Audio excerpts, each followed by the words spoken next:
let's get back to a good old-fashioned war game again. And this particular game is Dorking 1875, and this is a double first. The first is that it's an alternate history type of thing, which is something I've not done before. The second first, this is getting complicated.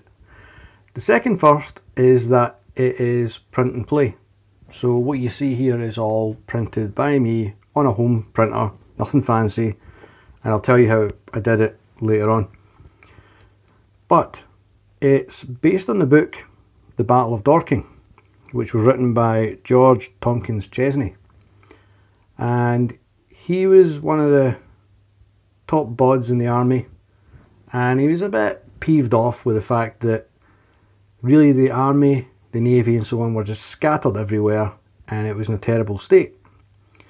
So what he decided was he was going to write a book, and he wrote the book, well, it's a kind of novella, short story, The Battle of Dorking, which was that, in quotes, a German speaking army, end quote, turns up on the shores of Britain in the south of England and decides to just run riot. And they effectively march up through Dorking, which is here on the map, and they are heading towards London, which is up that way.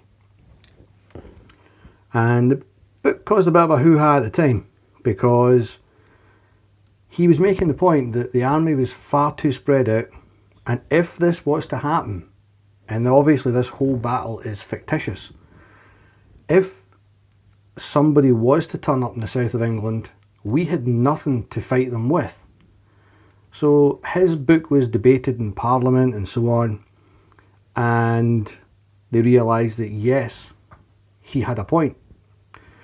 Because what we've got here in the game, and it's called obviously 1875 rather than 71, there's no actual days and dates really given in the book. So the makers of the game have just used 1875 and whatever the German and British armies had at that time. So for the German speaking army, which we're just going to call Germans from now on, makes things easier. The Germans have got a good army. So I'll zoom in and show you the counters later on, but all the ones that have got this kind of grey on the NATO marker there, they are your good old army. They are good fighting army. And the ones with the yellow are elite, and the ones with the kind of pink colour, they are also, you know, above your average. And that's pretty much the whole German army are all good or elite. The British are up here. And this is not how you lay the game out, by the way. This is just to show you the different parts of the armies. You've got this section of the British Army here. They've got the white top. And we've got a gold and a grey. You know, a couple of golds there. But the rest of them are green.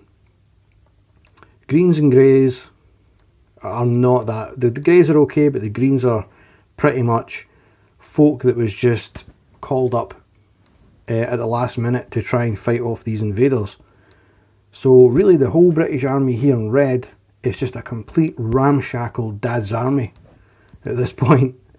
We have things like this one, Surrey Militia, Middlesex Volunteers, Surrey Volunteers, so it's a whole bunch of volunteer fighters who are come up against this rather good German army, and the German army want London at all cost.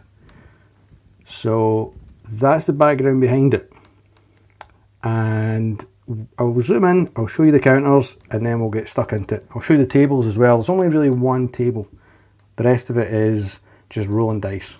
So let's zoom in and have a look at the counters. And here are the units, or the counters that we're going to use. This is the Germans, but the British ones are pretty much the exact same. And you have, as it shows, you've got your cavalry, you've got artillery here, and you've got your whole kind of infantry there. They've got kind of battalion or regiment names, then there's a division on the left and a brigade on the right. Bottom left you've got the movement, middle is the break value, which if that's rolled then that unit is completely, or initially they're disordered, then they become completely broken and removed. And the 0 in this case is a rifle modifier. And needless to say, the British have got a rifle modifier of usually -1 in some cases. Goes to show how good they are. But same idea for artillery. The only difference is T1 or T2. T2 is mostly on the British ones. It's just the table you roll on. But the 10 in this case is the distance or the range of the artillery, and the 2 is the break surplus. If you can roll a unit's break value, you'll disorder it. If you can roll the break value plus that surplus, then you're going to completely break them straight from the go. Let's see. As I said, mentioned the colours. The yellows are elite, and you have the kind of pink colour there. Again, they're just better than your standard, which is these guys in the grey. British are basically the same, nothing there. When a unit is initially hit, it can become disordered, and the break value that was 9 is now 7. So when they're disordered, they're basically a sitting duck. So at the end of a turn, they will be disordered, will be reversed, and it'll go back to normal. So let's have a look at the turns and the sequence for this whole thing. Here's the tracking table. Tracking table is to track the 6 turns. There's only 6 turns in the game, and each turn is estimated to be about an hour in real time. So in the game notes it tells you that they've based it on the fact that the battle starts at 3 PM and goes for 6 hours. And this is the artillery table. I roughly mentioned that you had table 1 and table 2. It just means that most of the British that have table 2 don't have a great reach on the artillery, and it's also pretty hard to get a hit. You roll for who is going to have the initiative on each turn, apart from turn 1. The German army starts with the initiative in turn 1. Starts off initiative, you find out who's got the initiative. There's a cavalry dispersal, which only applies to the Germans, and to be honest, I'm not entirely sure why it's in here. It's kind of weird. It's almost like it's like it's ninja cavalry. They sort of just suddenly appear somewhere on the map, and then they can be moved and removed and put back, and it's kind of weird. I'm still trying to figure that out. I'm no doubt going to make a mess of that. But next it goes on to artillery fire for the initiating side, then the reacting side. So you're just going to blast big guns at each other for those two.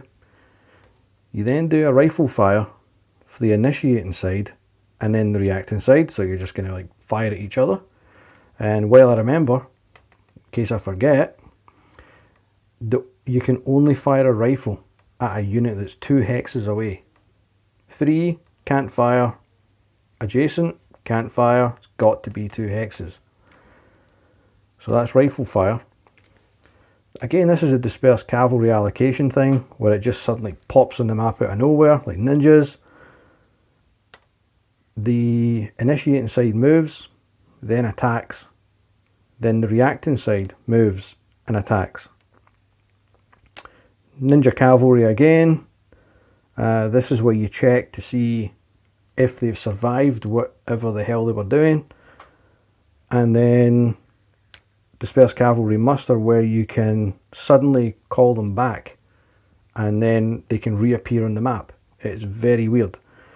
And at this point, last bit, marker removal phase, where you make take away all the fire markers that were on the artillery, and you have, or you're going to flip any that are disordered back to normal. That's that. But that whole list of stuff, that's one turn. So there's quite a few phases per turn, and you have 6 turns. At the end of the 6th turn, you have a look and you see who is where on the map, and at that point you can tally up victory points. So I'll zoom in and show you a bit of the map.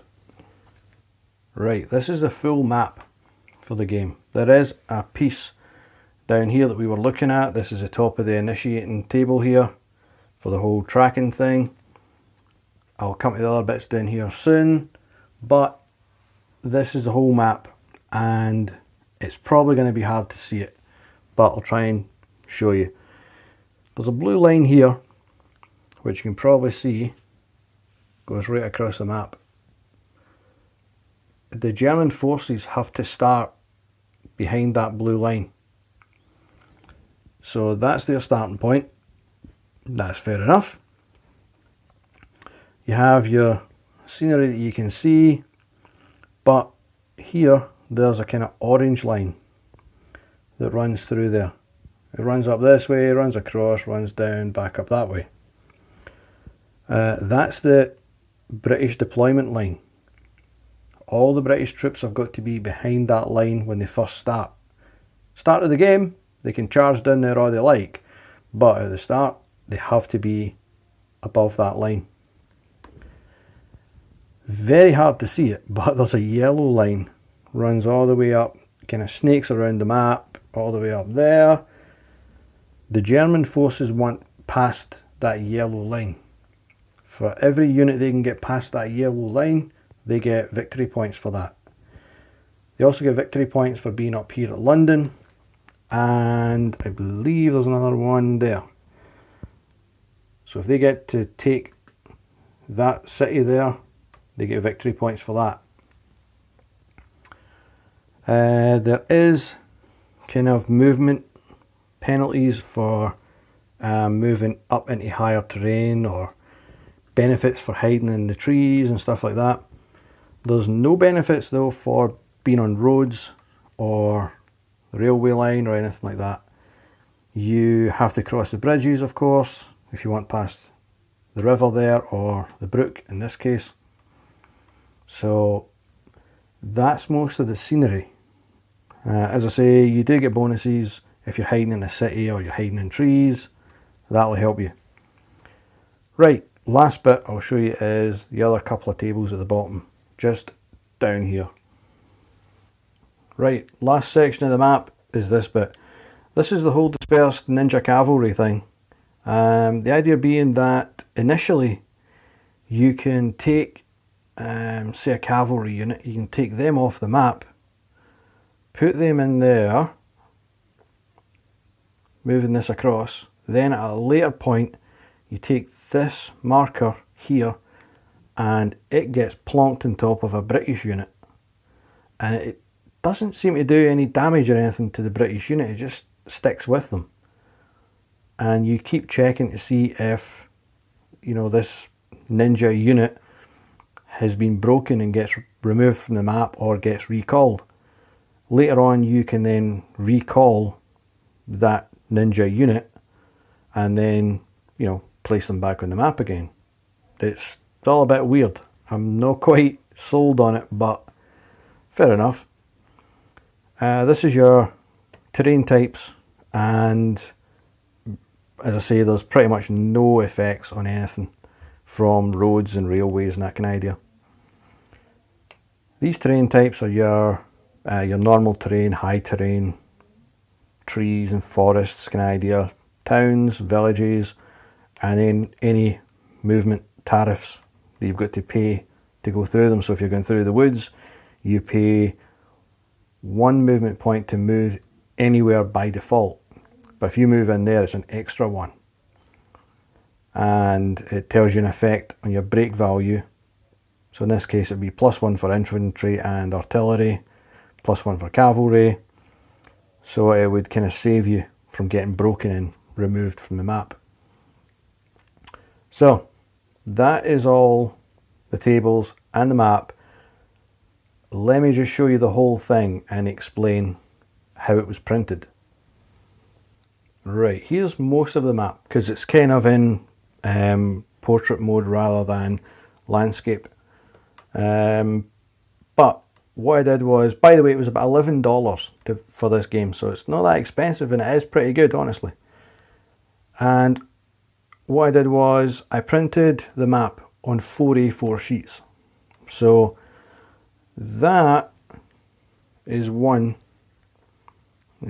This is one page. Then that is a second page, a third page, and a fourth page. That's it. And that's just printed in an ordinary home printer. The counters though, what I did was, rather than do them just on ordinary paper, what I did was I printed them on photographic paper. Again, you just buy it in any printer place. And the idea being that the printer paper for photographic paper is thicker than ordinary paper.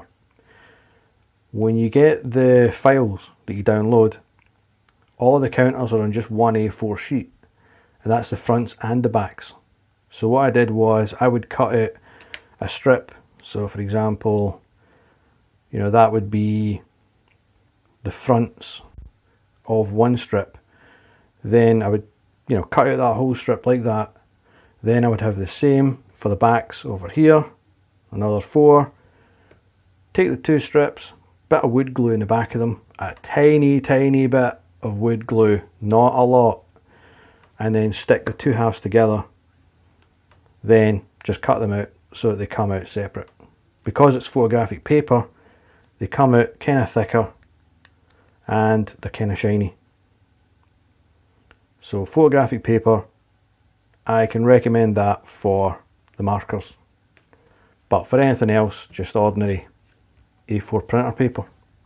For the instructions, all I did was printed out 2 pages per A4 and then cut them. So there's only 8 pages of rules. So really this is 4 pages of A4 paper. The map's another 4, and the counters are just 1 sheet of photographic paper. So 9 sheets of paper basically gets you a fully working copy of Dorking 1875. So, and it is a good game, as I say. So I'm going to set it up. This is not how you set it up. In the rules it states that really you should set it up so that as it would have been in, you know, 1871, that it would have been pretty damn difficult to keep your army together and have them communicating with each other. So they recommend in the book to set it up and have certain units a certain distance from each other. But I'm going to go with a quick setup because it's a damn sight easier. Let me just find it here. Has it here for setup for the British. It tells you here, units belonging to the brigade must deploy within 2 hexes of another unit belonging to that brigade. Set up the 5th Division first. 1 unit belonging to the 2nd Brigade must start within 4 hexes of a unit belonging to the 11th Brigade. 5th Division cavalry and artillery units must deploy within 4 hexes of another 5th Division unit. That to me sounds like too much hard work. I'm sure it's great and dandy, but I'm going to go with the quick start option, which is just put the British anywhere as long as it's behind that orange line. So I'm going to go with that, set it up, we'll come back and we'll start on turn 1.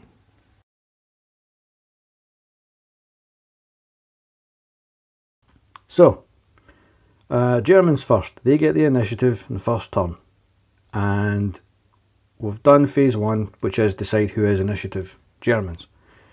Cavalry dispersal, the ninja cavalry I'm going to completely ignore because it makes no sense. And I'm going to move on to artillery fire. So Germans first. We have this guy is going to fire at somebody. So this chap, he is going to fire at, let's see, probably this guy because he's closest. So we're going to say he's going to fire at this guy. And he's going to roll on table 1, and that's 1, 2, 3, 4 hexes. So an 8 or more is what this guy wants. And he gets a 7. So 7, no dice, nothing happens. No hit. This guy fires next. And he cannot fire in that direction because of the city and trees. Got to fire in this direction. So he's probably going to go for the same guy. Let's be quite honest. 1, 2, 3, 4 again. Same result, 8 or more. Oh, and he gets a 9. So he needs 8. And he gets a 9, which is +1, which his surplus is 1. So the 8 he needed plus a 1 to break is a 9, and he gets a 9. This guy's not in any cover, so this guy is a goner already. And that guy has fired. Right. This chap here, we're going to say he's going to fire on this guy. Same idea. Let's see, he's also a T1. 1, 2, 3, 4, 5 this time, which is a 9. So this guy's wanting a 9 or more. 7. So nope, nothing for him. This guy. He could also fire on this guy, or he could head for this guy. That'd be 1, 2, 3, 4, 5, 6, which would be a 9. 1, 2, 3, 4, 5, 6. So either way, either of those two, it's still going to be a 9 or more. Let's see. We'll say he's going to go for this guy. What the hell? 8. So nothing great there. Nothing happening for him. But he has fired. Right. All of these don't have to fire. They could just wait and move, but we'll make them fire anyway. 1, 2, 3, 4, 5, 6. So that's also going to be a 9 or more. 7. Not their lucky day. Not today. Let's see. This guy. 5, 6, 7, 8. Yep. 8 each they've got in artillery.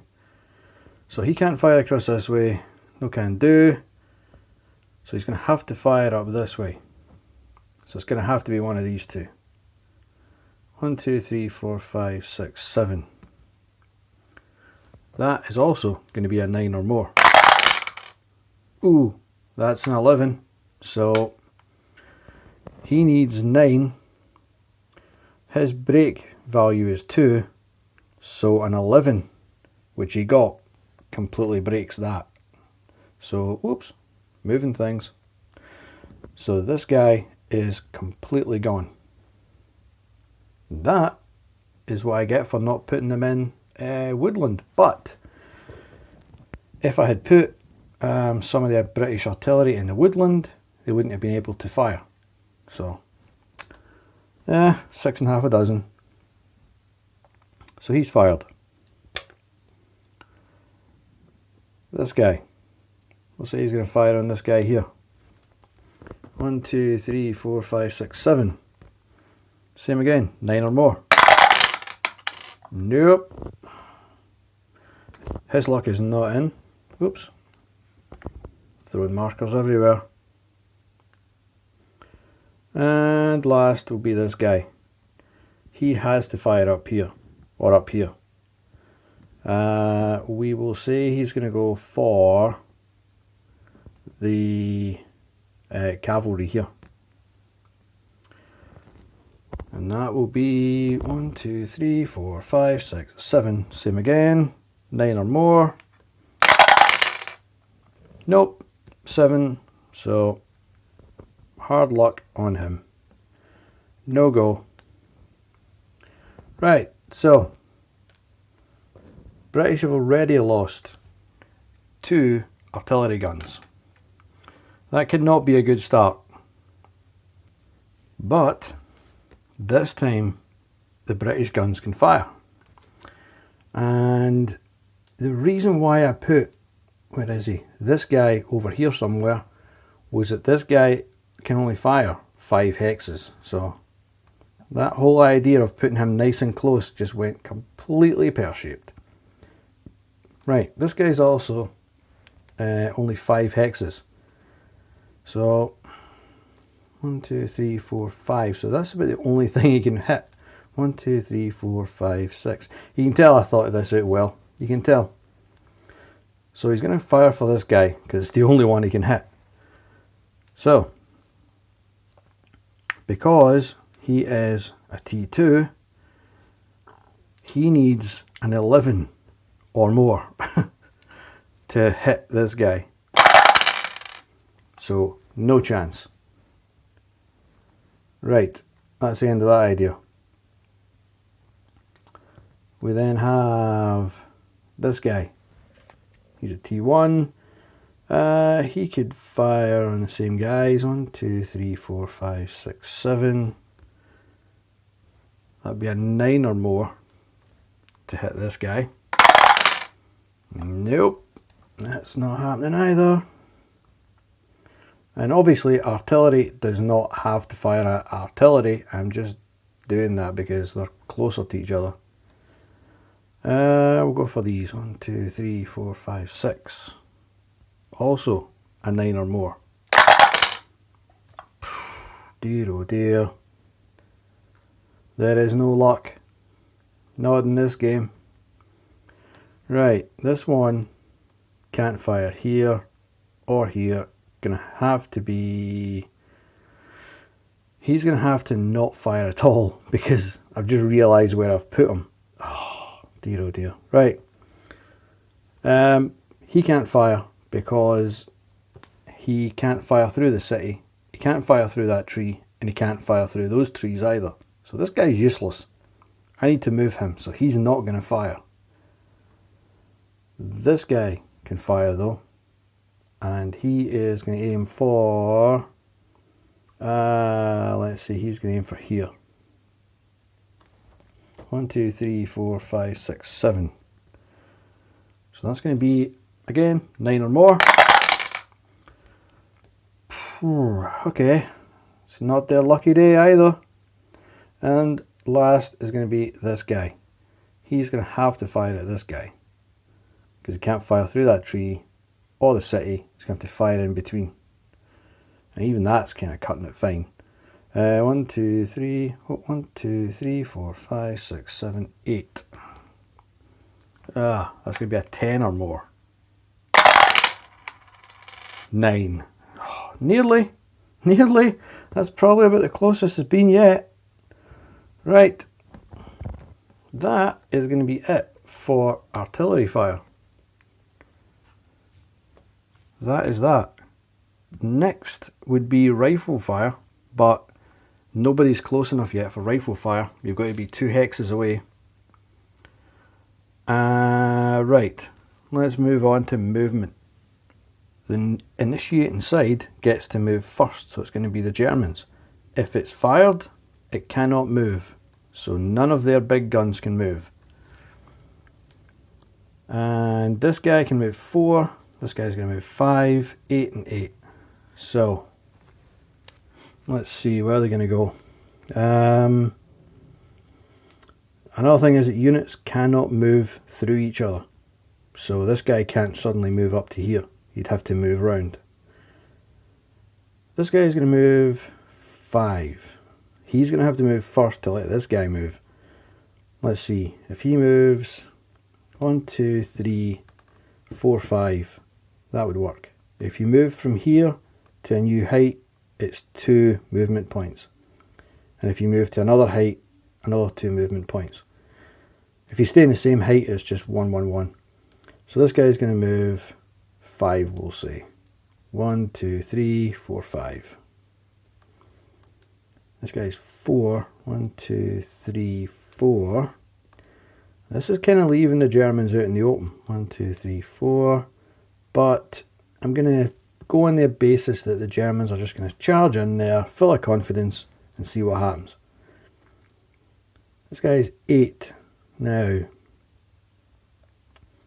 they could in theory sit there, protected by those hexes, or they could end up going through the bridge, or over the bridge, up this way.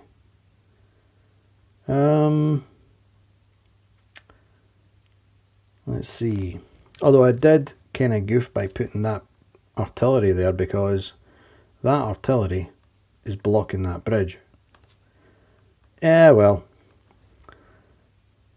So they can go 1, 2, 3, 4, 5, 6, 7, 8, maybe? That could go. We'll see what happens there. What could possibly go wrong? 2, 3, 4, 5, 6, 7, 8. So these guys are just charging ahead. And 1, 2, 3, 4, 5, 6, 7, 8, we'll say. This way we're at least going to get some action quickly, if nothing else. Let's see, these guys can all move 4 each. And I would reckon they're going to hide in this city to take cover. 1, 2, 3, 4. 1, 2, 3. Can't move in there because he's not got enough movement points. 1, 2, 3, 4.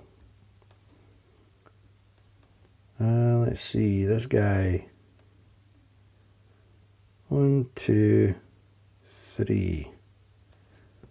So this guy goes 1, 2, 3, 4. Maybe, yeah, we'll have this guy go the same. We'll try and kind of group them together. 1, 2, 3, 4. Could all go horribly wrong with that idea, but oh well.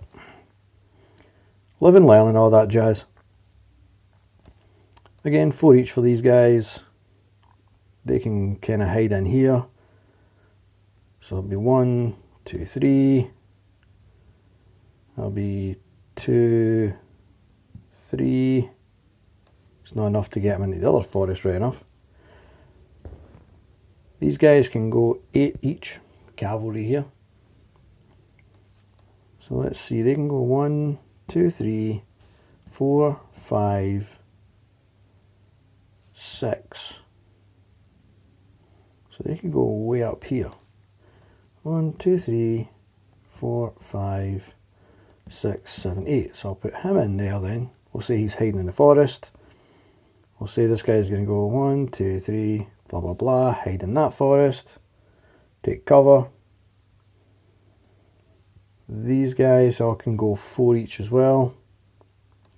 1, 2, 3, nope, not enough to get them in the city. 1,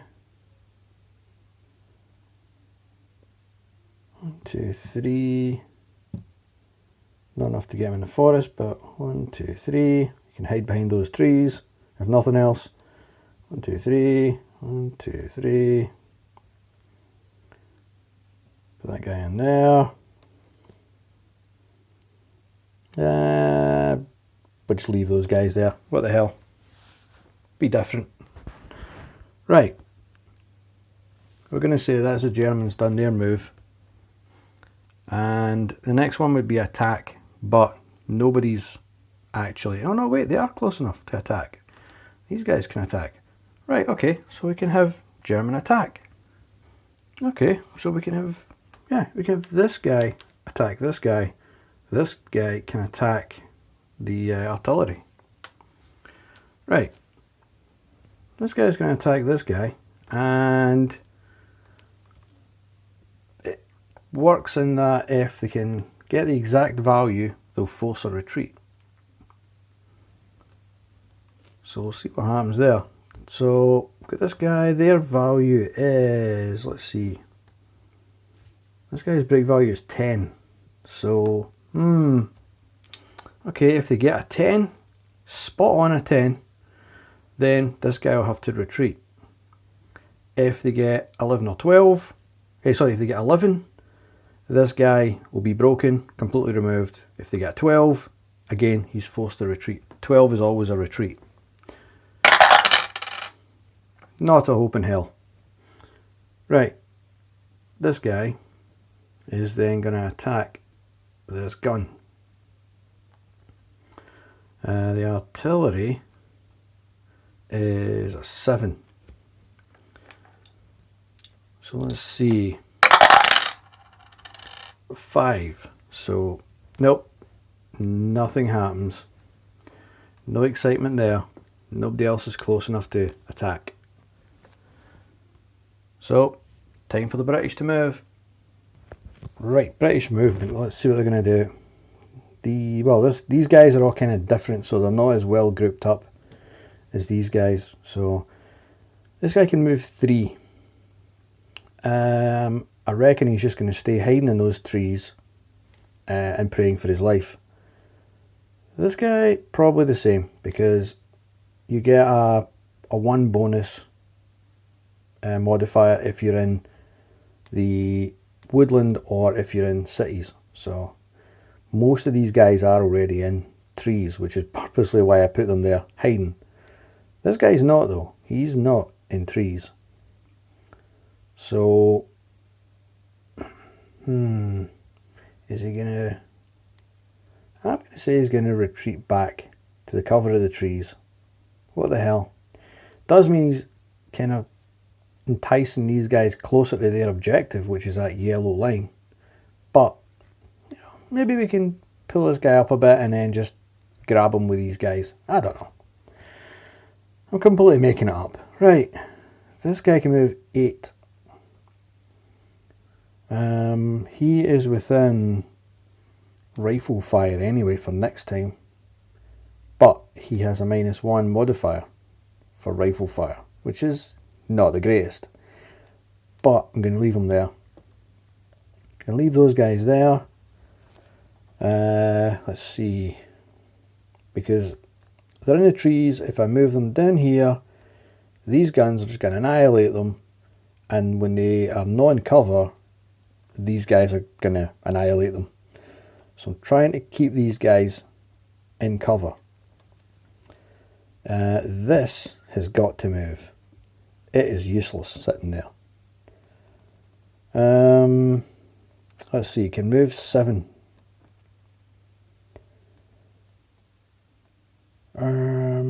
Let's see, I could move it this way, but they would be a prime target for these guys then,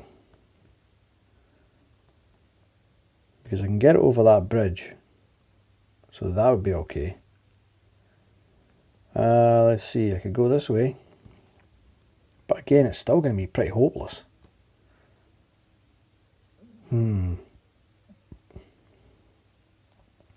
I think what I'll do is take it back the way.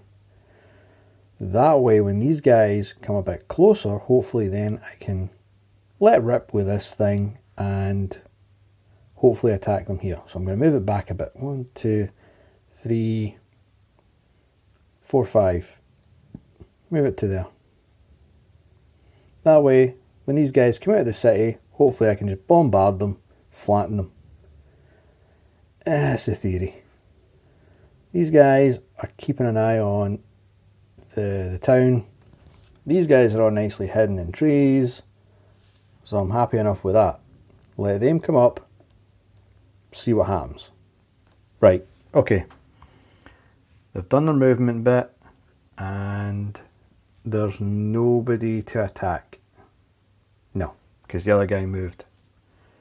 The artillery can't attack these guys, or can't attack someone that's adjacent. So that is pretty much turn 1 finished. not a whole bunch happens because there's no rifle fire or anything like that. But next time there'll be more excitement, honest, because there will be rifle fire, which we've not done yet. Okay, these guys come off, the fired markers. Anybody that would have been disordered would get flipped back to normal, but none of that happened.